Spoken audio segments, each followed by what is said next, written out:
Hello everybody, welcome back again for Bitcoin update. Thank you so much guys yang udah pada menunggu ya.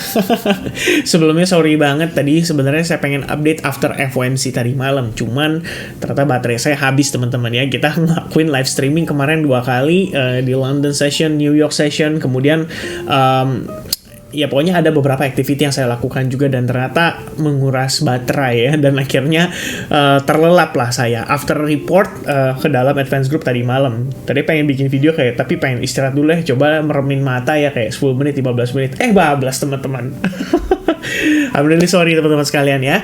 And by the way, before kita update market after FOMC, saya pengen review sedikit soal Shiba Inu. Jadi kemarin banget kan kita udah sempat kasih update ke teman-teman ya.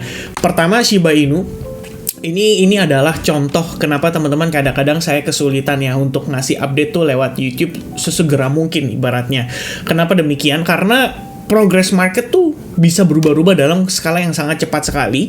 Dan ketika kemarin kita update seputar Shiba Inu, awalnya kita ngelihat kan ada opportunity untuk dia bisa rebound. But then setelah kita ngelihat Bitcoin mengalami koreksi ya, katanya ada beberapa news, salah satunya disampaikan oleh teman-teman kemarin juga soal Bitcoin ETF spot itu diundur, disuspend sampai dengan 2024 nanti untuk planningnya. So I think itu bisa menjadi salah satu pendorong dari market mengalami koreksi yang lebih agresif selain daripada FOMC tadi malam ya. Jadi FOMC tadi malam sebenarnya sifatnya lebih ke arah uncertainty, membuat market kembali khawatir, tapi ada statement yang memberikan gambaran bahwa ya the Fed itu tidak benar-benar menghilangkan potensi untuk kenaikan suku bunga sekali lagi di akhir tahun ini. Mungkin itu yang menyebabkan market langsung mengalami tekanan jual yang signifikan setelah FOMC. Tapi di awal kan kita lihat ya, dia cenderung naik dulu. Nah, itu naik itu saya katakan ke teman-teman di advance tadi malam juga itu sebagai peluang untuk melakukan short sebetulnya. Kenapa demikian? Karena bias overall-nya itu masih sell short. Jadi kenaikan tersebut mungkin untuk memicu ya banyak retail traders untuk buru-buru ngambil posisi buy. Jadi ketika mereka flip bias jadi buy, di situ ada order yang tersedia untuk bigger players melakukan sell short atau mengambil kesempatan untuk menjual Bitcoin mereka. Ya lebih kurang gambarannya seperti itu. Nanti detailnya kita akan bahas tapi setelah Shiba Inu ya. Jadi saya pengen review sedikit. Di video kemarin kan kita sempat bahas nih teman-teman ya.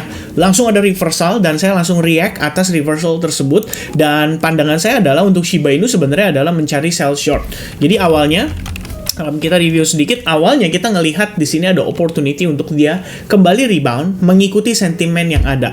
But kalau seandainya dia breakdown dari box berwarna ungu itu, original plan saya adalah melakukan sell short ya pada Shiba Inu di sini dengan dengan setup atau dengan ekspektasi harga mengalami retracement dan retest ke area box ungu tersebut serta terhadap anchored VWAP yang saya marking di sana ya, yang garis berwarna hitam itu seperti moving average ya lebih kurangnya.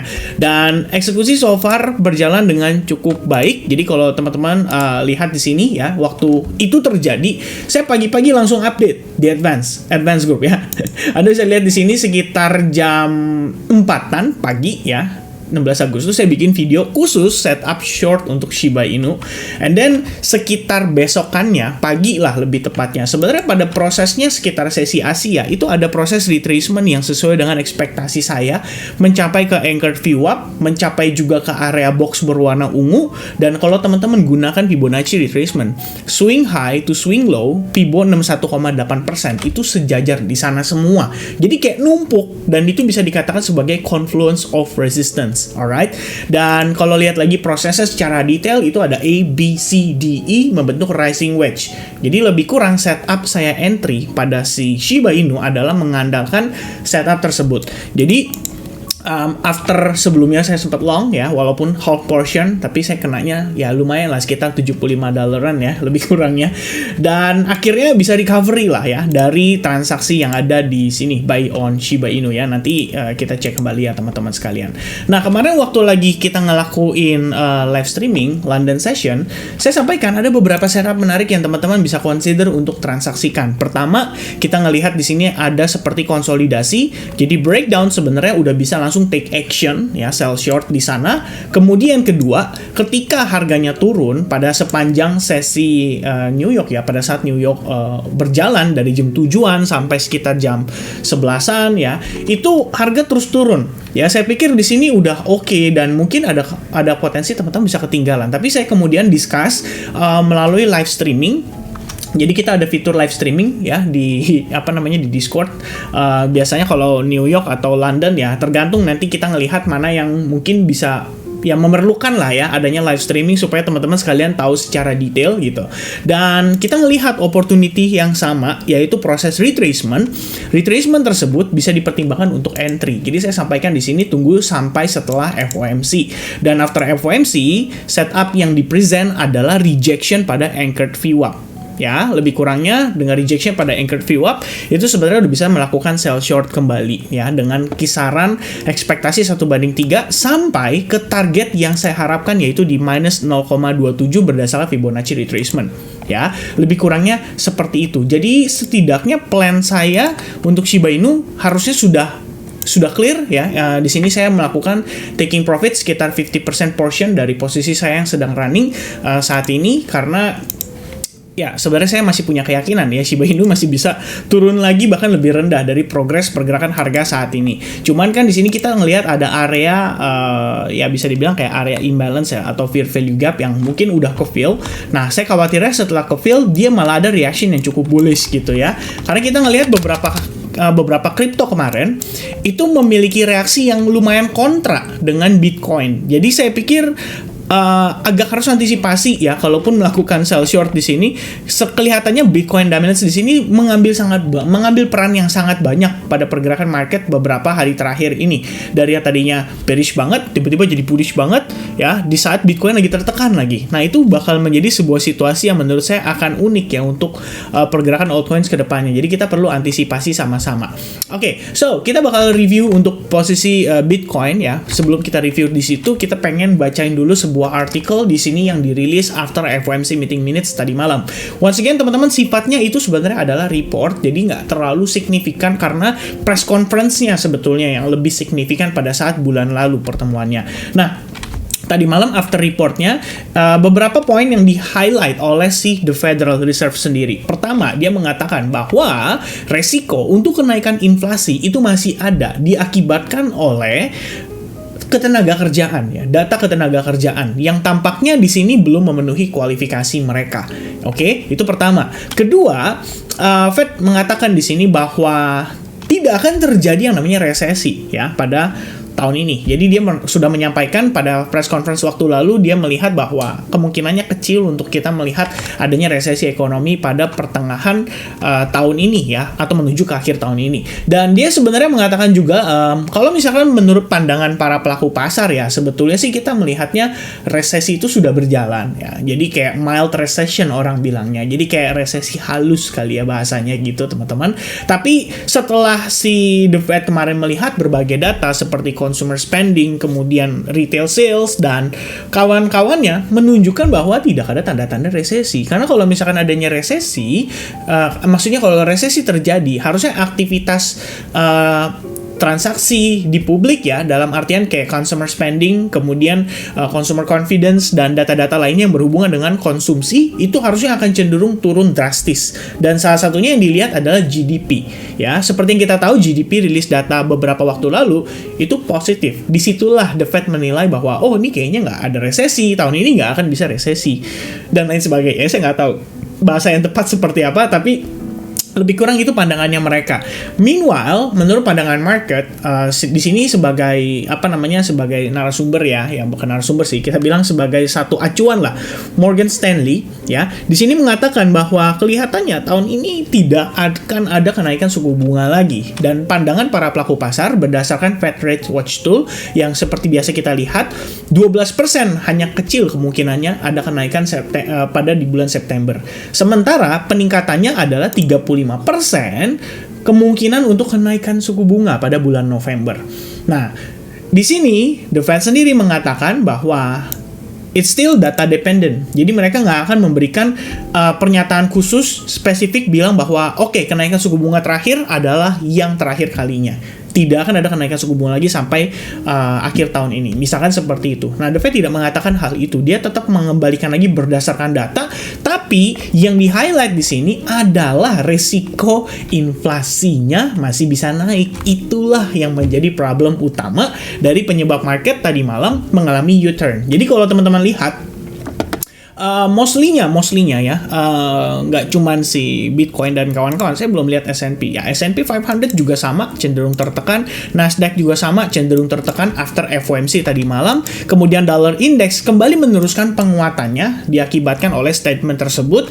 Dan kalau kita lihat market lainnya seperti Euro, Pound Sterling, dan kawan-kawan, itu mereka juga sama, kecenderungannya tertekan lagi akibat statement tadi malam. Bahkan termasuk salah satunya adalah XAU-USD, like the one yang kita udah sempat review ya pada video update sebelumnya, dimana kita ngelihat secara struktur everything still sellers ya, everything still bearish. Jadi saya melihat di sini bahwa belum ada sama sekali sebuah pertanda XAU-USD akan mengalami reversal, at least dalam waktu dekat ini. Ya, kita ngelihat semuanya masih respected dalam sebuah tekanan jual. Jadi, Anda cukup perhatikan saja secara struktur, as long seller still in control, if you see any retracement, then it's gonna be still for lower high probability-nya untuk saat ini ya. At least, sebelum high level sebelumnya di take out ya. Kalau di take out ya oke, berarti kita mungkin ngelihat bisa ada potensi reversal. Oke, itu jadi satu pertimbangan utama untuk saat ini.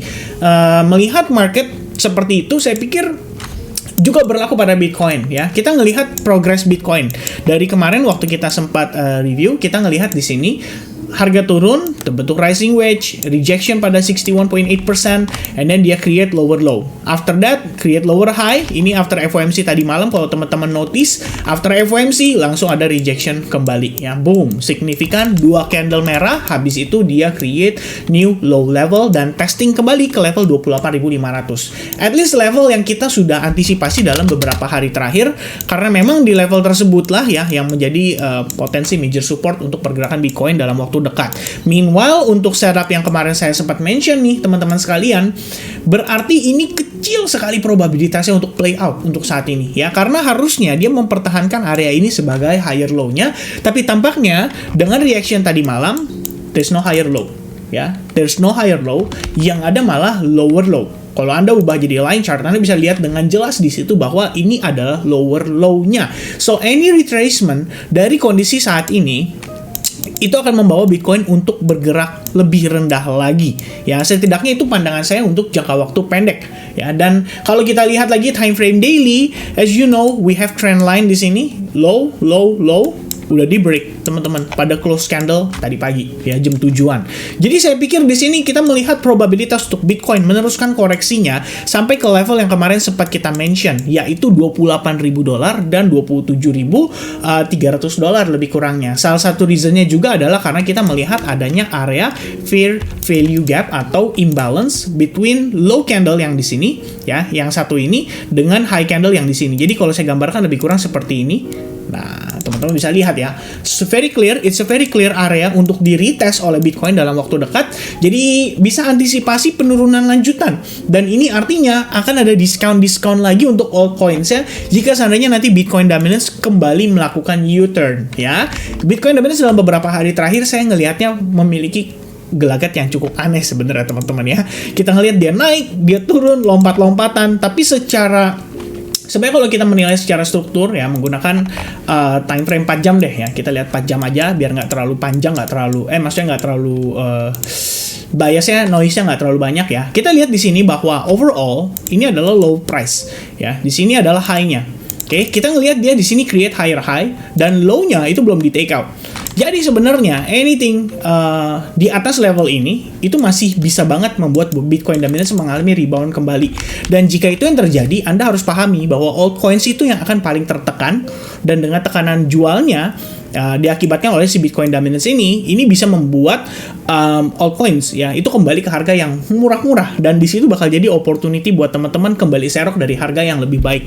Ya mungkin kalau misalkan teman-teman berkenan ya, di video ini kalian boleh komen apapun itu seputar altcoins yang sekiranya menurut kalian secara fundamental bagus, dan akan saya pilih satu nanti untuk kita bahas di altcoins berikutnya, mungkin pada sekitaran sore atau malam nanti gitu ya. So I guess update saya seputar Bitcoin lebih kurang seperti itu.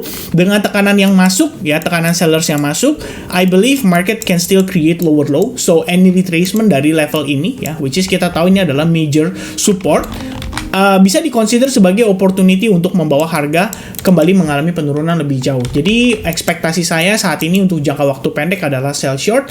Meanwhile untuk spot account kita nggak perlu pusing teman-teman, kita cari alternatif area untuk melakukan akumulasi kembali. Sesimpel itu dan sesederhana itu. Mengapa demikian? Karena kita berbicara Bitcoin halving next year harusnya akan menjadi opportunity kita untuk melihat market bisa kembali bullish setelah sekian lama ini. Jadi everything sesuai, ya, everything sejalan dengan history atau data cycle sebelum-sebelumnya, ya kita tinggal ikutin aja ya bagaimana progresnya, karena kita cuma bisa mengacu pada data dan melihat secara fundamental apakah situasi tersebut mendukung. Jadi kalau The Fed memang mengatakan, lebih tepatnya kalau The Fed memang akan melakukan rate cut mungkin pada pertengahan tahun depan atau ya kita belum tahu, ya berarti harapannya 2024 akhir pun kita udah mulai ngelihat market sudah mulai hijau-hijau, ya, hijau-hijau yang panjang, ya. Oke. So I guess that's it teman-teman sekalian. Thank you very much yang udah nonton video ini sampai finish. Mudah-mudahan Anda bisa mendapatkan informasi ini secara detail, secara lengkap. And maybe guys you can let me know by typing 1% di kolom komentar, karena kita tahu yang I don't know guys ya, nonton sampai benar-benar totally finish. Tapi biasanya nyontek sih. Jadi mungkin yang awal-awal aja yang saya lihat, oh ya kayak 3 orang, 5 orang pertama lah ya. Ya dia ada type 1% nih. Ini berarti dia nontonnya sampai finish. Yang lain mungkin nyontek ya. Tapi saya nggak tahu teman-teman ya. Just let me know everybody. Thank you very much and I'll see you guys again in the next update. By the way, selamat Hari Raya Kemerdekaan Republik Indonesia and see you guys again soon. Cheers guys. Bye-bye.